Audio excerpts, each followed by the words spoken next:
First tonight, the area around the Papago Military Reservation was closed for hours this afternoon as Phoenix police and military security investigated a bomb threat. Thanks for joining us for 12 News at 10. I'm Kariba Devine. I'm Mark Curtis. It happened after a man drove up to the gate saying he had a device in his car, an explosive device. Tonight, in a 12 News exclusive, we're hearing from that man. 12 News journalist Bianca Bono talked to him, and she's live at 52nd Street in McDowell, where all of this craziness happened. Bianca, what was his explanation? Well, guys, he said this was all a big misunderstanding. He said he got this old military device as a gift a couple of days ago and wanted to make sure it was safe, so he brought it here. But when officials here heard what he had inside of his car, they immediately locked down. A massive police and military scene outside the Papago Military Reservation Thursday afternoon. Patrol units responded out to the Papago military installation a short time ago because somebody drove up to the location with what they believed was some sort of military explosive device. That somebody is Jeff from Scottsdale. I go, this is all, just look at the thing. If you just look at the thing, it's a total misunderstanding. And bam, they just grabbed me. Moments after being released from handcuffs, as he was picked up by a friend, he explained his side of the story. Not one of them would even listen to a word I said. Jeff said a couple of days ago he was gifted an old military device from his brother. What did it look like? It looked like a bullet with the shell taken off. It looked like that. Just the tip. So is that small? But no, oh no. Oh. It was like this big around. And but like that's this. what it looked like, but yeah, bigger. I see. It's bigger.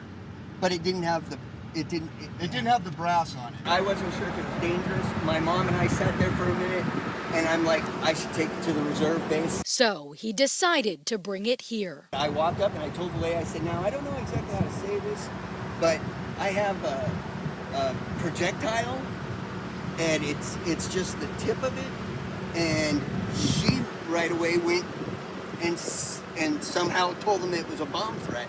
I asked if I could speak to a sergeant because I wanted to look at this artillery piece, or what did I use? Ordnance is what I used. And then it turned into all of that. He was detained as the entry point of the base became the center of the scene, and the area surrounding the device was evacuated. Base personnel implemented threat emergency procedures, and Phoenix Police bomb squad teams arrived to help. Bomb units from the Phoenix Police Department's Bomb and Arson Unit came out here, did x-rays of the device, contacted Luke Air Force Base, and they're going to have representatives coming to the scene to take disposal of the item. Police say after examining the device, they determined it to be military grade. The preliminary investigation showed the surrounding area was safe, calling in a team from Luke Air Force Base to take over. If that device would have gotten in, you just don't know with these devices. As for Jeff, as his car with the device inside remains on the base, he believes this was all a big misunderstanding. Inactive, and they took it the wrong way and said I called it a bomb threat.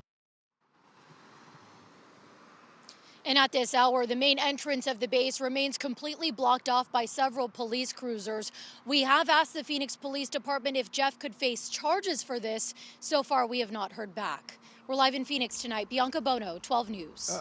Bianca, before we go, did you ever hear from anybody, either at the military base or the bomb disposal unit, whether or not he did the right thing? Because people from time to time are gifted these things or they come across these things.